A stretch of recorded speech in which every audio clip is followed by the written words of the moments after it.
अस्सलाम वालेकुम रहमतुल्लाह बिस्मिल्लाह वस्सलातु वस्सलामु अला रसूलिल्लाह।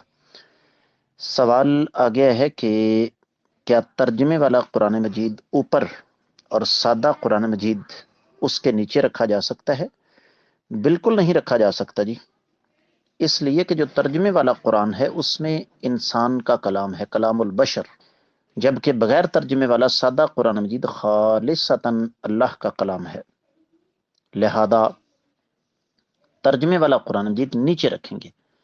पुरानी बात कर रहा हूं, जब हम वहां थे, ये 2002 से पहले की बात है, तो उस वक्त सऊदी अरब में मुजम्मा मलिक फहद, किंग फहद कुरान कॉम्प्लेक्स वालों ने सिलसिला शुरू किया दुनिया की हर जिंदा जबान में कुरान का तर्जमा और मुख्तसर तफसीर शाया करने का।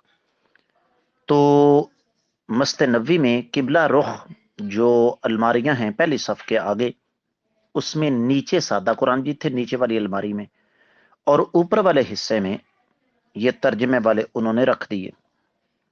तो जाहिर बात है किसी ने तवज्जो दिलाई तो उन्होंने फिर उनको नीचे कर दिया।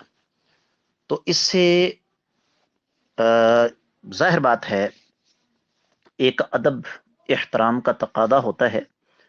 तो अदब व एहतराम का तकादा यही है कि आप हर वो किताब, चाहे वो कुरानी ही क्यों ना हो, जो कलामुल बशर इंसानी बातों पर मुश्तमिल है, उसको आप नीचे रखें और सादा तर्जमे वाला कुरान मजीद ऊपर रखें, सादा कुरान मजीद ऊपर रखें। उसकी वजह यह है कि ये अदब व एहतराम के तकादे हैं जिनको पूरा करना चाहिए।